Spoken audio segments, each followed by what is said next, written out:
میرے اور آپ کے آقا و مولا حضور خطبی المرتبہ صلی اللہ علیہ وآلہ وسلم کا سب سے بڑا معجزہ قرآن ہے،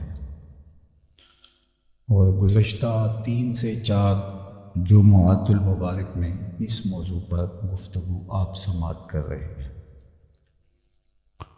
معجزہ ایسا خرق عادت امر ہے جو عقل انسانی کو عاجز کر دے اور اس کی نظیر لانا ممکن نہ ہو۔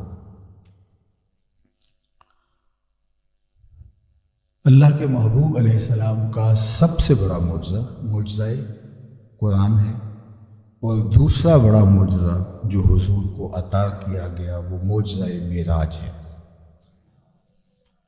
یہ بات ذہن میں رکھیں کہ ہر نبی کو جو معجزہ دیا گیا ہے وہ اس کے دور کی مطابقت میں دیا گیا ہے۔ جس چیز کا عروج ہوتا معجزہ بھی اس قبیل کا دیا جاتا، اور اس پر میں بارہا گفتگو کر چکا ہوں، صرف اشارے سے آگے بڑھوں گا۔ حضرت موسیٰ علیہ السلام کے زمانے میں جادوگری کا فن پورے عروج پر تھا، تو معجزہ بھی ایسا دیا گیا جو جادو کے فخر کو توڑ دے۔ کرشماتی عصا تھا جو کبھی چھوٹا ہو جاتا تھا، بڑا ہو جاتا تھا، رات کو روشنی بھی دیتا تھا، ضرورت پڑنے پر اژدہا بھی بن گیا، اور منو ٹنو پھینکی ہوئی رسیاں جادوگروں کی جو سانپ کی شکل میں دکھ رہی تھی ان کو ہڑپ بھی کر گیا، اور دوبارہ سمٹ کے پھر عصا بن گیا۔ تو جادوگری کا دور تھا، جو معجزہ دیا گیا وہ ایسا تھا جو جادو کے فخر کو توڑ کے رکھ دے۔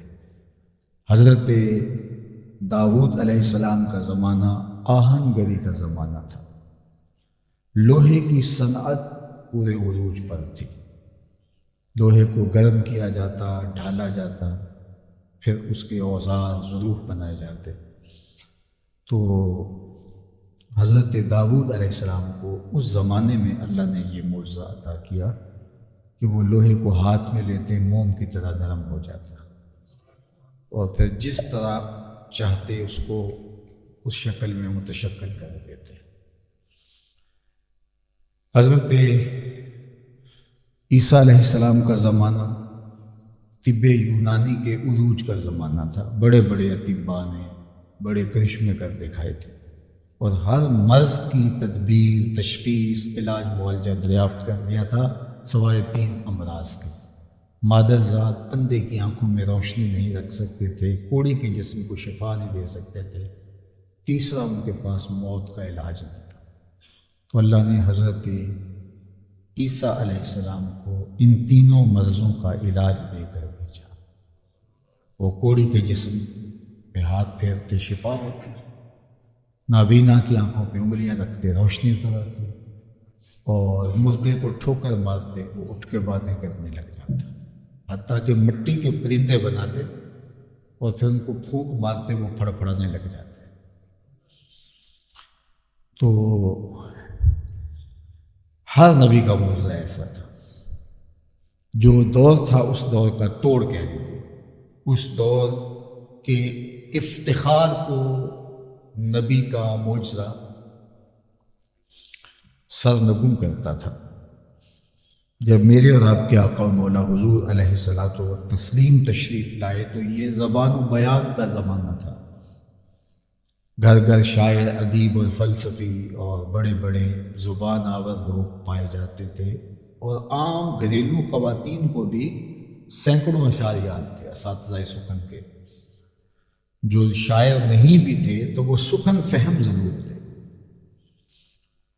تو جس زمانے میں سخن فہمی کا اور شاعری کا، انشاء پردازی کا عروج تھا، تو اللہ نے اپنے محبوب کو سب سے بڑا معجزہ قرآن عطا کیا، اور پھر کہا اس کی مثل لا کے دکھاؤ، نہیں لا سکتے۔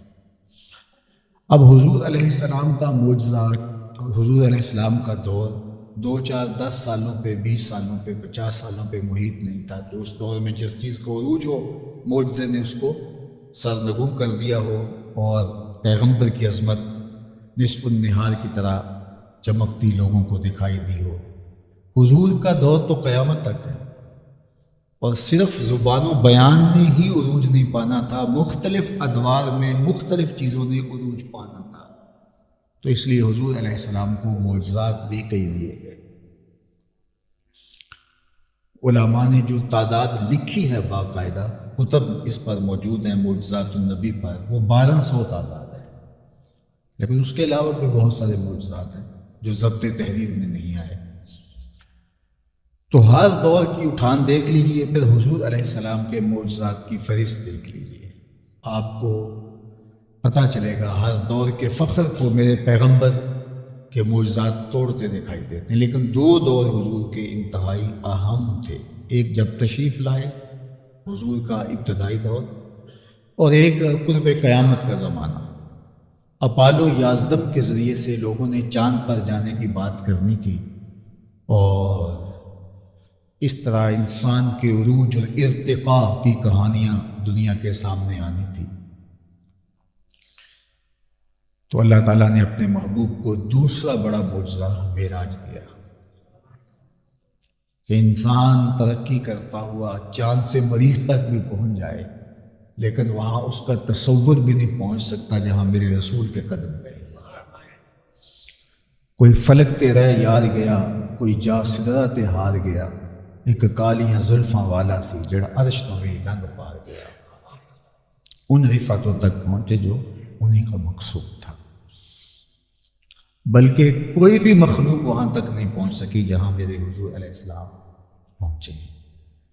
یہ بشریت کا ارتقاء کہ تمام بشر پیچھے رہ گئے، لیکن حضور کا ارتقاء ایسا ہے کہ فرشتے بھی پیچھے رہ گئے۔ اللہ اکبر، فرشتے بھی پیچھے ہیں، اور حتیٰ کہ حاملین عرش بھی پیچھے رہ گئے، حضور آگے بڑھ گئے۔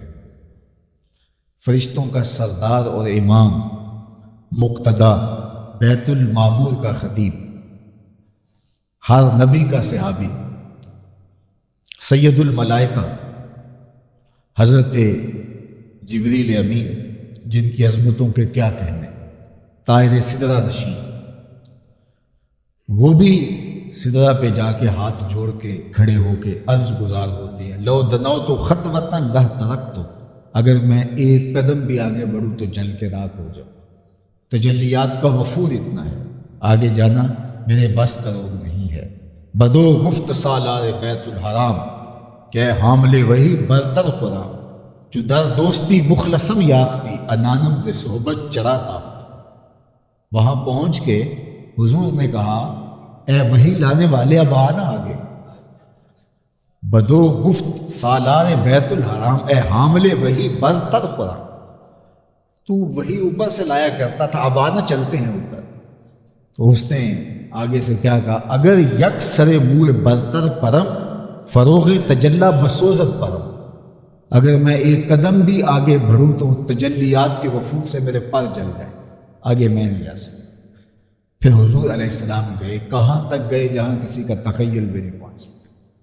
اللہ اکبر، تو بشر بھی پیچھے رہ گئے اور نور بھی پیچھے رہ گئے، اور ہمارے مولوی صاحب نور بشر کے جھگڑے میں پڑے، جبکہ بشر بھی پیچھے اور نور بھی پیچھے۔ وہ کسی نے کہا تھا نور بشر دا جھگڑا چلیا، سدرہ نے جا کے گل ہو گئی، اور میں کہتا ہوں سدرہ تو دور کی بات ہے، مسجد اقصی میں بات ختم ہو گئی۔ نور بھی پیچھے کھڑا ہے، نوریوں کا امام بھی پیچھے کھڑا ہے، اور بشر بھی پیچھے کھڑا ہے۔ وہاں سے بھی پیچھے آ جائیں، ام ہانی کے گھر میں ہی بات ختم ہو گئی۔ بشر تے چادر تان کے ستا، نور چمے پیا تلی، اللہ اکبر، جس دی خاطر سجیاں ہوئیاں نے عرش بری دیاں گلیاں۔ تو جبریل حضور کے قدم چوم رہے ہیں، اللہ اکبر، یا جبریل و قبل قدمہ، جب جبریل حاضر خدمت آئے اللہ کے حکم سے تو حضور استراحت فرما رہے تھے، سو رہے تھے، اور دروازہ مقفل تھا۔ اب ادب کا تقاضا نہیں تھا کہ دروازے کو دستک دی جاتی، تو کہا کہ چھت سے سوراخ کرو اور جا کے حضور علیہ السلام کی خدمت میں حاضری دو۔ اللہ اکبر، اب جبریل کے 600 دوری پر ہیں، ایک پر کھولے تو شرق سے غرب تک، شمال سے جنوب تک پھیل جائے، ایک پر اتنا ہے، ایسے 600 دوری پر ہیں۔ تو جس کے 600 اتنے بڑے بڑے پر ہیں اس کا جسم کتنا ہوگا؟ لیکن ام ہانی کے ایک چھوٹے سے کمرے کی چھت پر ایک چھوٹا سا سوراخ کر کے وہاں سے آئے، دنیا کو پیغام دیا محبوبوں کی دہلیز پہ آئیں تو چھوٹے ہو کے آ جاتے ہیں، بڑائی چھوڑ دی جاتی ہے۔ اب آ تو گئے اور حضور کے قدموں کی جانب کھڑے ہو گئے، اب حضور استراحت فرما رہے ہیں، جاگ رہے ہیں، پاسباں یار ہے خواب ناز میں۔ تو اب کیا ہوا؟ مالک تیرا محبوب تو سو رہا ہے، تو آواز ہے یا جبریلو قبل قدم ہے، میرے محبوب کے قدم چوم۔ تیرے کافوری ہونٹ جب حضور کے قدموں پہ لگیں گے اور اس کی ٹھنڈک اور تراوت محسوس ہوگی تو حضور بیدار ہو جائے۔ ویسے بھی محبوب کی آنکھیں ہی بند ہوتی ہیں، دل تو جاگ گیا ہو۔ تنام عینایا ولا ینام قلبی، میرا دل نہیں سوتا، میری آنکھیں سوتی۔ تو حضور آنکھیں کھول دیں گے، اللہ اکبر، اور وہ آنکھیں کھلیں گی تو کسی نے کہا تھا کہ آنکھیں کے باب حرم کھلا ہوا، آنکھیں کھلتی ہیں لگتا ہے جس طرح کعبے کا دروازہ کھل گیا ہے، اللہ اکبر۔ تو جبریل نے حضور کے مبارک قدموں پہ اپنے نورانی ہونٹ رکھ دیے۔ قبل قدم ہے، یہاں طلباء بھی موجود ہیں، یہ باب تفعیل ہے، تقبیل۔ تو قبل تفعیل کا ایک خاصا کثرت ماخذ ہے، اس کا مطلب یہ ہے کہ بار بار چوم، ایک بار نہیں، جب تک محبوب بیدار نہیں ہو تیرے ہونٹ حضور کے قدموں پہ رہنے چاہیے۔ قبل قدم ہے، بار بار حضور کے ہونٹ چومتا رہے۔ اب حضور علیہ السلام بیدار ہوئے اور جبریل حضور کے قدموں میں کھڑے، تو آقا کریم نے کہا کہ جبریل کیسے آنا ہوا؟ وہ کہا آج وہی لے کر تو نہیں آیا اس طرح کی، لیکن رب کا میسج لے کر آیا ہوں۔ ان اللہ اشتاق الی لقائک یا رسول اللہ، پیارے محبوب آپ کا رب آپ کا منتظر ہے، آپ کے دیدار کا مشتاق ہے، یہ لفظ ہے ان اللہ اشتاق الی لقائک، آپ کے رب کو آپ کے دیدار کا اشتیاق ہے، اشتیاق سے ہی شوق نکلا ہے، آپ کے رب کو آپ کے دیدار کا شوق ہے، اور اس نے مجھے بھیجا ہے کہ جاؤ میرے محبوب کو لے کے آؤ۔ اللہ اکبر، تبارک اللہ، شان تیری تجھی کو زیبا ہے بے نیازی، کہیں پہ جوش لن ترانی، کہیں تقاضے وصال کے۔ ایک خود چل کے جاتا ہے، نالین اتار دیتا ہے طور آنے سے پہلے ہی، اور وادی مقدس میں کھڑے ہو کے کہتا ہے رب ارنی انظر الیک، مالک میں تجھے دیکھنا چاہتا ہوں، رب ارنی انظر الیک، میں تجھے دیکھنا چاہتا ہوں، اور خود طلب کر رہا ہے اور جھولی پھیلا کے اللہ کے دیدار کی خیرات مانگ رہا ہے۔ یہ جناب موسیٰ علیہ السلام، اور جواب کیا آتا ہے؟ لن ترانی، اے موسیٰ تم مجھے نہیں دیکھ سکتے۔ اللہ اکبر، ایک خود چل کے جا رہا ہے شوق فراواں لیے ہوئے، اور نالین اتار کے کوہ طور پہ قرآن بتا رہا ہے، رب آرنی کا تقاضا کر رہا ہے، مالک مجھے شوق ہے میں تجھے دیکھوں۔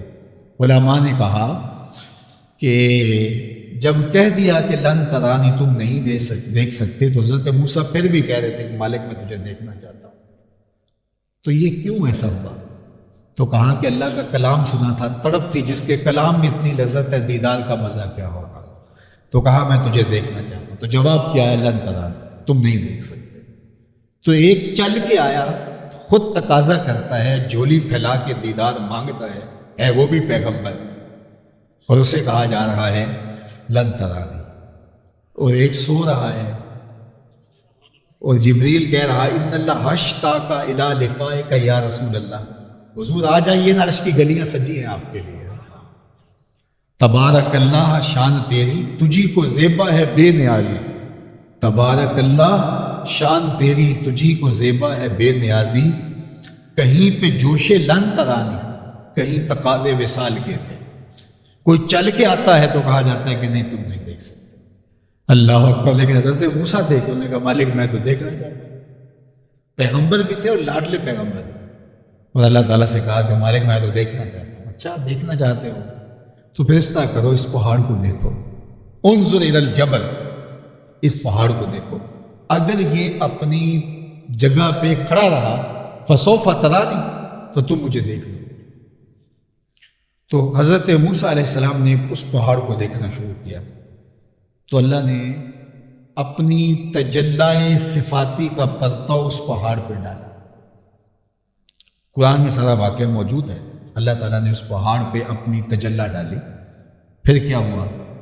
اللہ کی تجلیات کے وفور میں پہاڑ ٹھہر نہ سکا اور طور کو آگ لگ گئی اور پہاڑ جل گیا، اور اس پہاڑ کو جلتے ہوئے دیکھ کر کے اس کے اوپر جو تجلیات الہیہ کا عکس پڑا، اس کا ذل حضرت موسیٰ علیہ السلام کی آنکھ میں آیا اور وہ تاب نہ لا سکے۔ خر موسیٰ صاعقہ، قرآن نے کہا حضرت موسیٰ بے ہوش ہو گئے۔ اللہ اکبر، زمین پہ تشریف فرما ہو گئے اور ایک مدت تک اس کیفیت میں رہے۔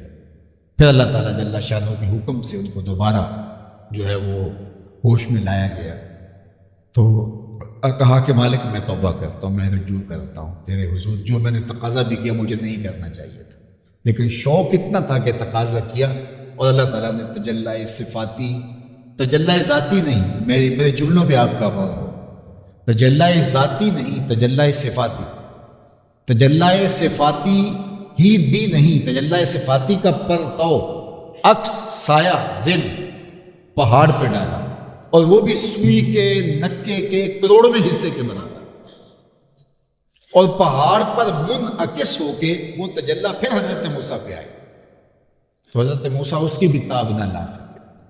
اللہ اکبر، خر موسیٰ صاعقہ قرآن نے کہا۔ یہ تو منظر ادھر تھا، تجلی صفاتی، میرے ان جملوں پہ غور لیں، ذہن رکھیں، تجلی ذاتی نہیں، تجلی صفاتی، اور تجلی صفاتی بھی نہیں، اس کا پرتو، اس کا عکس، اس کا ذیل، اس کا سایہ، اور وہ بھی سوئی کے ناکے کے کروڑویں حصے کے برابر، اور وہ بھی ڈائریکٹ حضرت موسیٰ کی آنکھوں میں نہیں، پہاڑ پہ منعکس ہو کر پھر جناب موسیٰ پہ آئی، اور اتنا شوق رکھنے کے باوجود حضرت موسیٰ علیہ السلام اس کی تاب، اور خر موسیٰ صاعقہ قرآن نے کہا نا۔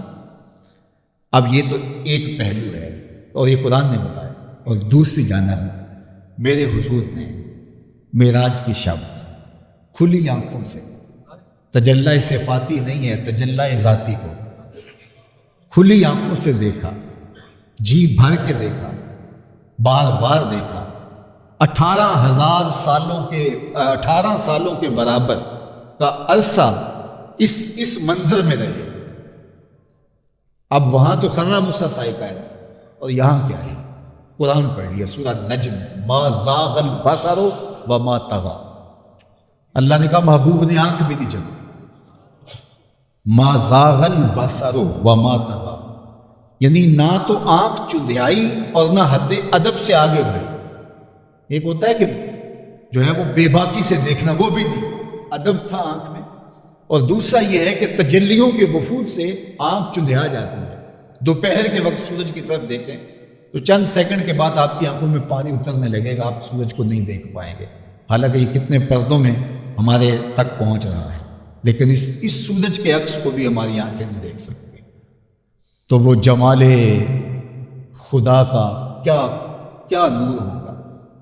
تو اللہ فرماتا ہے کہ ایک تو یہ تھا کہ آنکھ چندھیائی نہیں، اور دوسرا یہ ہے کہ حد ادب سے آگے بڑھی بھی نہیں، ما زاغ البصر وما طغى۔ اللہ اکبر۔ اچھا سنیے، نہ حد ادب سے بڑھی اور نہ چندھیائی، یہ کون کہہ رہا ہے؟ اللہ خود کہہ رہا ہے، وہاں بھی اللہ خود کہہ رہا ہے، خر موسیٰ صاعقہ، یہ تاب نہیں لا سکا، اور دیکھو یہ بے ہوشی ہو گئی اور زمین پہ تشریف لے گئے، اور یہاں ہے کہ نہیں، آنکھ بھی نہیں جمتی۔ دنیا کے اوپر نظر نظارے کی تعریف کرتی ہے، منظر کی تعریف ناظر کرتا ہے، ہمیشہ ایسا ہو۔ جب کوئی منظر آپ دیکھتے ہیں تو آپ آ کے بیان کرتے ہیں کیا منظر تھا۔ لوگ شمالی علاقہ جات میں جاتے ہیں، برف پوش وادیاں دیکھتے ہیں، لالا زار، جوئے بار، مرغ زار، کوہساروں کا سلسلہ، پھوٹتے جھرنے، بہتی ہوئی ندیاں، اور بل کھاتی ہوئی ندیاں، دریا، اور وہ پہاڑی حسن، اگے ہوئے درخت، لٹکتے ہوئے خوشے، اور رنگ برنگے پھول۔ انسان بے ساختہ کہتا ہے یار کیا منظر تھا۔ تو ہمیشہ یہی ہوتا ہے کہ ناظر منظر کی تعریف کرتا ہے۔ آپ کہیں جاتے ہیں، کسی کو دیکھتے ہیں، کسی جگہ جاتے ہیں، تو آپ کہتے ہیں آ کے جناب کیا منظر تھا، ناظر منظر کی تعریف کرتا ہے، لیکن کائنات کی تاریخ میں پہلی مرتبہ ایسا ہوا کہ اس ناظر نے اس منظر کو دیکھا تو منظر پکار اٹھا، ما زاغ البصر وما طغى، کیسی آنکھیں نہ جھپکتی ہے نہ بہک، اللہ اکبر، ما زاغ البصر وما طغى۔ اچھا یہاں ایک بات اور عرض کروں اور اپنے مضمون کو سمیٹنے کی طرف جاؤں، آئندہ جمعۃ المبارک کو بھی انشاءاللہ اس پہ بات کریں گے، اور کل رات نماز عشاء کے بعد مرکز کے اندر بھی معراج النبی کانفرنس ہوں گی، وہاں بھی بات ہوگی۔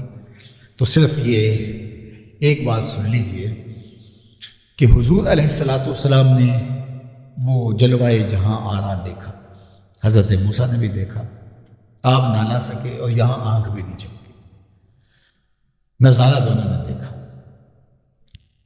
حضرت موسیٰ تاب نہ لا سکے، ایک طور بھی جل گیا اور وہ خود بھی زمین پہ تشریف فرما ہو گئے۔ لیکن علامہ برہان الدین حلبی نے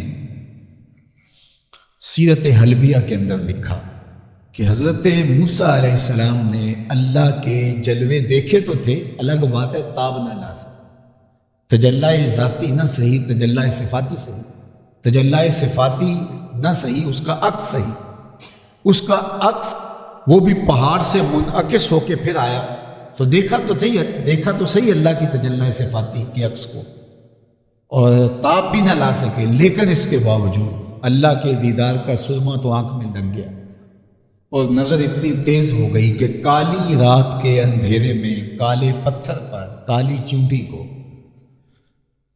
9 فراسخ دور سے، ایک فرسخ 3 میل کا ہوتا ہے، 27 میل دور سے، تقریباً 50 کلومیٹر دور سے، جتنا یہاں سے سیالکوٹ ہے، اتنی دور سے کالی رات کے اندھیرے میں کالے پتھر پر کالے رنگ کی چونٹی کو چلتا ہوا دیکھتے بھی تھے۔ اللہ کے دیدار کا سرما لگا، اور اللہ کا کلام سننے کی وجہ سے شنوائی اتنی تیز ہو گئی کہ اس چونٹی کے قدموں کی سرسراہٹ کو سن گئے۔ کتنی دور سے؟ 9 فرسخ دور سے، 27 میل 50 کلومیٹر کے قریب فاصلے سے چونٹی کو کالے پتھر پر رات کے اندھیرے میں شب دہجور کی ظلمتوں میں چلتا ہوا دیکھتے بھی تھے، اور اس کے قدموں کی سرسراہٹ سنتے بھی تھے۔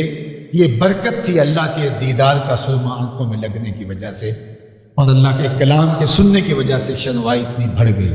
اللہ اکبر! یار جس نے اللہ کی تجلی صفاتی کا پرتو پہاڑ پہ پڑتے ہوئے دیکھا اور تاب نہ لا سکا، اس کی نظر کی تیزی کا یہ عالم ہے، اور جو 18 سال کی مدت کے برابر تجلیات ذاتیہ میں گم رہا اور آنکھ جھپکی بھی نہیں، اس محمد عربی کی نگاہوں کا عالم کیا ہے۔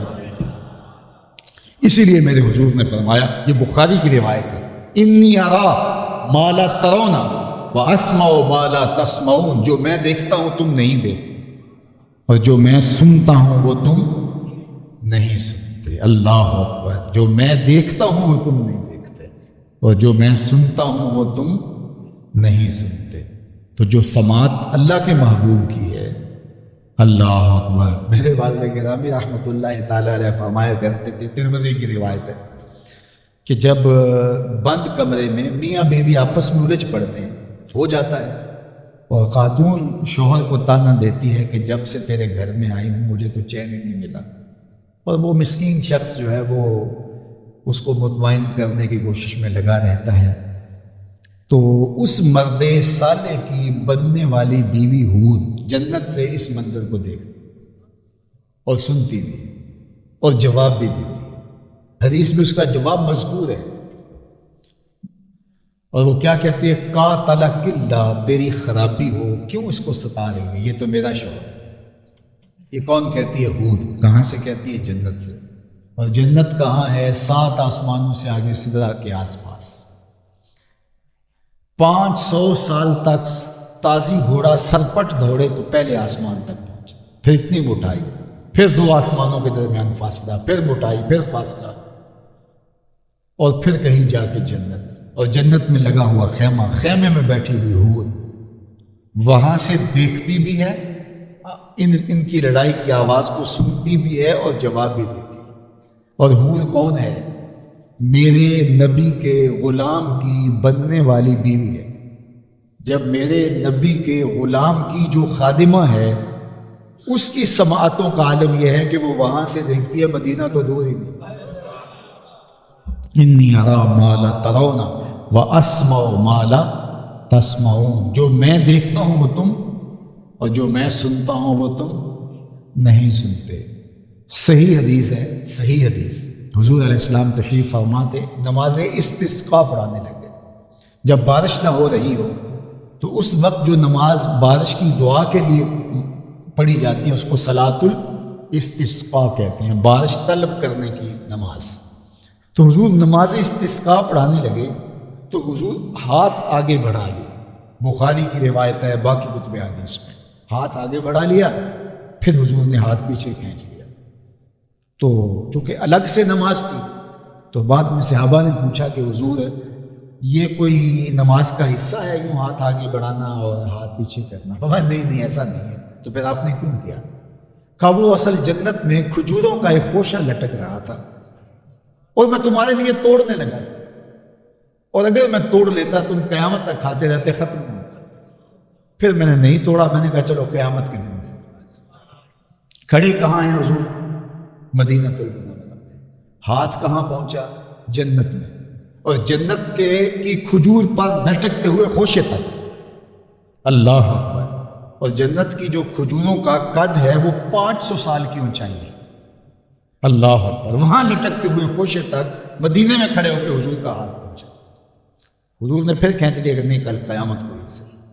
اللہ اکبر۔ میں اور آپ، میں ہاتھ اٹھائے تو اس گلوب تک ہاتھ نہیں پہنچتا، اگر میرا پہنچتا تو ضرور لگا لیتا۔ جو اس گلوب کی شکل مدینہ المنورہ مسجد نبوی کے اندر لگے ہوئے گلوبوں سے ملی ہوئی ہے، اس کی شکل تو جڑی ہوئی ہے، تو میں چلو اس کو چھو لیتا، لیکن میرا ہاتھ یہاں تک نہیں پہنچتا۔ میرا ہاتھ 3 فٹ جاتا ہے، لیکن نظر میری پہنچ رہی ہے، نظر تو اس فانوس میں بھی پہنچ رہی ہے، نظر تو آسمان کے ستاروں اور سورج اور چاند تک بھی پہنچ رہی ہے، تیسرے آسمان کے ٹمٹماتے ستارے بھی دیکھ لیتا ہوں۔ تو میرا ہاتھ 3 فٹ تک جاتا ہے، نظر تیسرے آسمان تک جاتی ہے۔ اور جس کا ہاتھ سدرہ تک جاتا ہے اور جنت تک جاتا ہے، اس کی نگاہیں کہاں تک جاتی ہے؟ انی ارا ما لا ترون واسمع ما لا تسمعون، جو میں جانتا ہوں، میں دیکھتا ہوں وہ تم نہیں دیکھتے، اور جو میں سنتا ہوں وہ تم نہیں سنتے۔ تو کہا کہ حضور کی نگاہوں کی تیزی کا عالم کیا ہوگا؟ یہ تو حضرت موسیٰ کی نگاہوں کی تیزی ہے کہ وہ 9 فراسخ دور سے دیکھ لیتے۔ یہ کبھی بھی پیغمبروں کے حواس کو اپنے حواس پہ قیاس نہیں کرنا چاہیے۔ کوئی کہے یہ تو امام حلوی نے لکھا ہے، چلو قرآن پڑھ لیتے ہیں، قرآن پڑھ لیتے ہیں۔ حضرت سلیمان کا لشکر آ رہا ہے اور چیونٹی نے 3 فرسخ دور سے، 9 میل دور سے، 15-16 کلومیٹر دور سے، جتنا یہاں سے وزیر آباد لگا لیجیے، اتنی دور سے چیونٹی نے اپنی ہم جولیوں سے کہا جلدی جلدی بلوں میں داخل ہو جاؤ، اللہ کے نبی کا لشکر تمہیں کہیں کچل نہ ڈالے۔ تو اس لیے کہ ان کی توجہ نہیں ہوگی، وہ اپنے ہدف کی طرف بڑھ جاؤ گے، نیچے آ کے تم ماری جاؤ گے، کچلی جاؤ گے، جلدی جلدی بلوں میں داخل ہو جاؤ۔ تو یہ بات چیونٹی نے اپنی ہم جولیوں سے کی۔ حضرت سلیمان 16 کلومیٹر 15 کلومیٹر دور سے فَتَبَسَّمَ ضَاحِكًا مِّن قَوْلِهَا، قرآن نے کہا تو حضرت سلیمان چیونٹی کی اس بات کو سن کے مسکرانے۔ حالانکہ یہ طیوریات کے ماہرین کہتے ہیں چیونٹی کے منہ میں زبان نہیں ہوتی۔ چیونٹی آپ نے دیکھو کتنی ہوتی ہے، کیا زبان ہوگی، کیا اس کے دانت ہوں گے، تو چیونٹی کے منہ میں زبان نہیں ہوتی، تو پھر بات کیسے کرتی ہے؟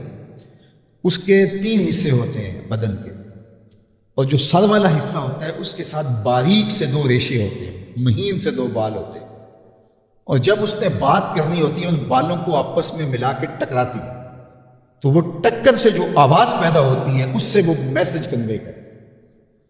پیغمبر کی شان یہ ہے کہ وہ 16-17 کلومیٹر دور سے چیونٹی کے 2 بالوں کے ٹکرانے سے جو آواز پیدا ہوتی ہے وہ بھی جانتا ہے، سنتا ہے، اور جو اس سے مفہوم نکلتا ہے وہ بھی سمجھتا ہے۔ یہ میں نہیں یہ کہہ رہا، یہ قرآن ہے۔ فتبسم ضاحکا من قولہ اللہ اکبر۔ یہ پیغمبر کی شان ہے کہ وہ 3 فرسخ دور سے چونٹی کے بالوں کے ٹکرانے سے جو آواز پیدا ہوتی ہے اس کو سنتا بھی ہے اور اس مفہوم کو سمجھتا بھی ہے۔ اللہ اکبر۔ اور میں کس پیغمبر کی بات کر رہا ہوں؟ جو مسجد اقصی میں مقتدی بن کے تیرے پیغمبر کے پیچھے کھڑا۔ میں اس مقتدی کی بات سنا رہا ہوں، مقتدا کی شان کا عالم کیا ہوگا؟ کوئی حد ہے ان کے عروج کی، بلغ العلا بالکمال۔